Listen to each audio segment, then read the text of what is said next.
I think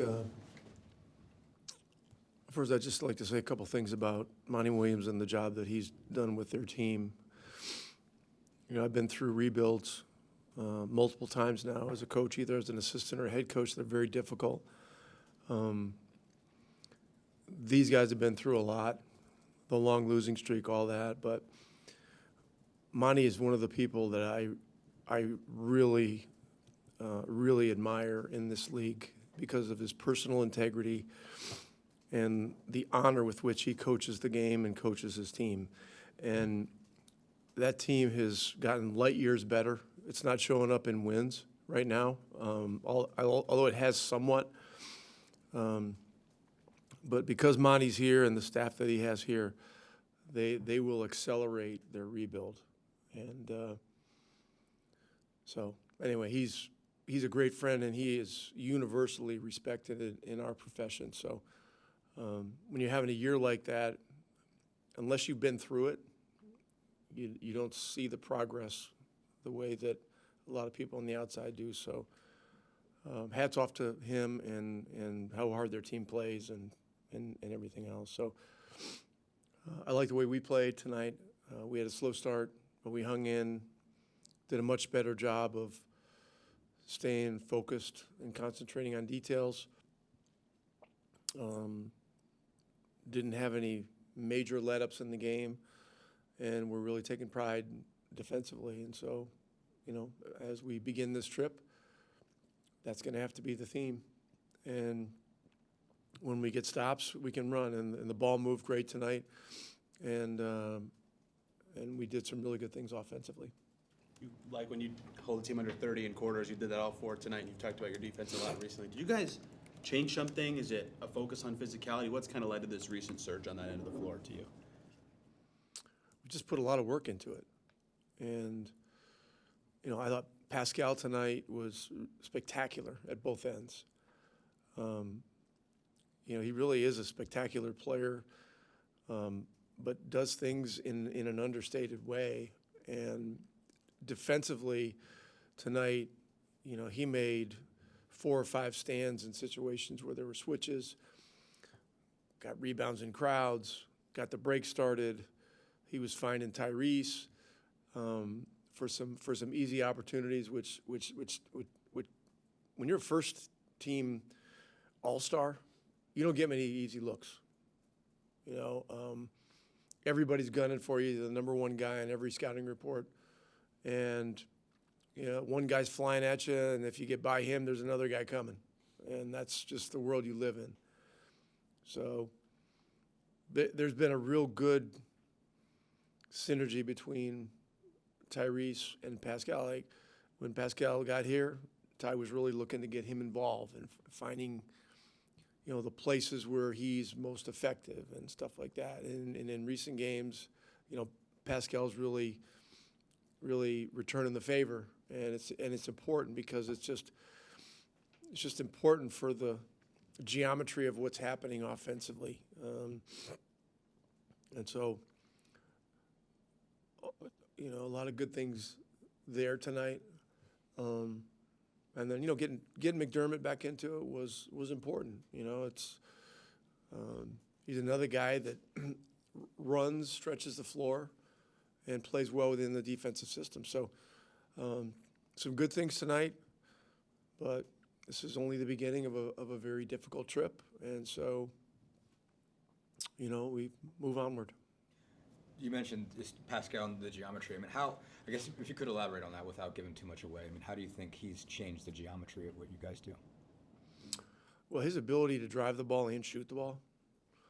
You know, tonight the way he spaced the floor was much better than the Cleveland game. Our spacing as a team was not good enough in that game.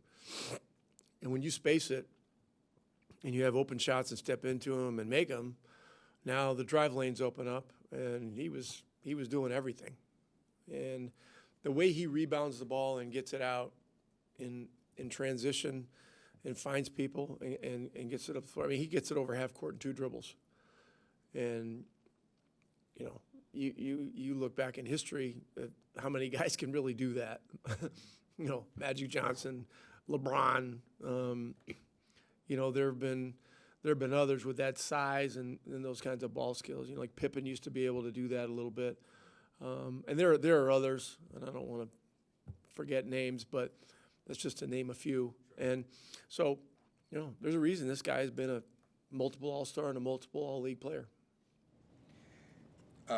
Isaiah obviously gets on the floor last night. Was a big part of it just because, this is home for him. He's been really good anytime he's been out there. Is that a big reason why he got all the minutes he got, and how impressed were you with the total, production he had? He's obviously been productive for you guys whenever he plays, but he tends to do really well here. Isaiah Jackson should be the poster person for every young player that is developing and supposed to be staying ready. I mean, this guy's been a total pro, and he's a great team guy. Him and Jalen Smith are very close friends, and yet they're competing for minutes. They work together with Jim Boylan with the heavy ball.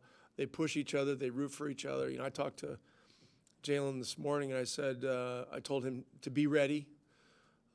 Miles has been dealing with a little stomach thing, and we weren't for sure he was going to play.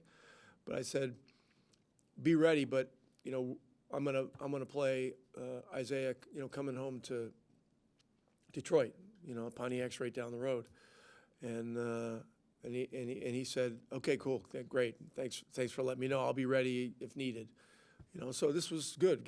Sticks was able to get a night off, and Isaiah was spectacular. I mean, he changed the game when he came in. I think in the first half he was plus 15, and he took one shot. He rebounded, he blocked shots, he put pressure on the rim, he passed it, So a lot of love for him in the locker room after the game. You'll see it on social media. A lot of respect, for just how he's carried himself and for what a team guy he is. Good. Anything else? One last thing I was going to ask. I mean, you talked about just how the offense was working, and you guys go 11 for 29 from three tonight. I think it's 9 guys. So that hit at least one. Nobody hits more than 2. I guess, was this a lot of what you meant when you were talking about process and believing in continuing process when it comes to shooting, and that's what you got to believe in? Do you feel like that's what tonight was executing that? Look, it's and when you get stops and when you're tied together and you're moving the ball, everything works better. And so, we just, we stuck with it tonight, and we changed a couple things up in our team preparation over the last couple of days, just, because it's a time of year where, it's time to do things a little differently, and I'm not going to expound on it, but the guys responded very well. I mean, it's a hard game tonight, no matter how you slice it. And, we did a good job, and now we got to get out of here. We got a long flight to San Francisco, and they tell me there's a 110-mile-an-hour headwind, so we'll see what time we get there. All right. It's sort of like a two-step thing. I'll be doing it the whole year, and just rooting on for him and stuff. And it's no hate. It's just been like that since we got here. I love the support that he's been giving me. He gave me a lot of support tonight with the decisions that Rick made and stuff. So, I respect that. Respect him for it, too. How do you guys make that work? Between the two of you, you're obviously fighting all the time. Yeah. You obviously both want to be playing. How do you guys make that work as friends? Yeah, I think it's just the bond we sort of build off the court. We talk all the time. It's sort of like all these guys are like brothers, but the Sticks, I feel like we're in the same position. Like you said, we fighting for it. So, it's like a big little brother type relationship with us too. So, What makes this story so good is not just that you played, but you played so effectively. Yeah. What was the key to your performance tonight? Just knowing my family was here watching me, man. That's all the motivation I feel like anybody would need, just to come home and show that you still got it, show you the work that you've been putting in. When games you don't play and you go on a streak where you don't play, just being ready. I think that I showed that tonight. What you do well is what this team needs, though. You get out and run, and you also defend. Yeah. That's what I got drafted here to do, and I'm just looking to continue to just get better at that. I feel like I can make strides in my game, but defensive, I think that's where I'm gonna make my presence felt, and I think I did that tonight. Six assists. Yeah. What stood out to you about passing? That's a big number for you. What worked out for you just to find some looks in the interior?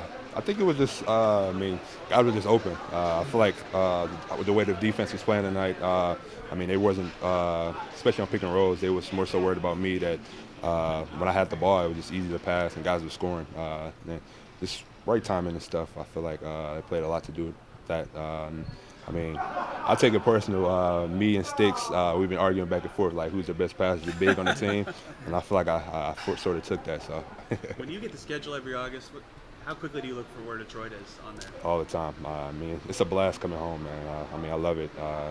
Just the thought that my peoples are just here, so close, and they're watching. My grandma actually came tonight. She never came to a game ever. So I Including think college, like never, everything? never. High school, never, nothing. So I mean, I think that was like a very good moment for me. Did you find her while yeah. you're out there? No, I ain't see her, but I'm about to go talk to her right now. So. Does she live in Detroit? I mean, like, what's... Yeah, she's my whole family's from Pontiac and Flint area. And I mean, she's at that age where things. I mean, she can't move how she used to move and stuff. So I mean, it's just hard for her to come to games. That's the real reason. So I mean, just her to be here tonight and show support. I mean, that means a lot to me. Is the reason why this game? Why she picked this one? I mean, I guess she was just feeling up to it tonight, and I mean, I love her to death, and I'm glad she came. So. What's her name and how old? Hattie Scott, and she's 71. Okay. Yeah.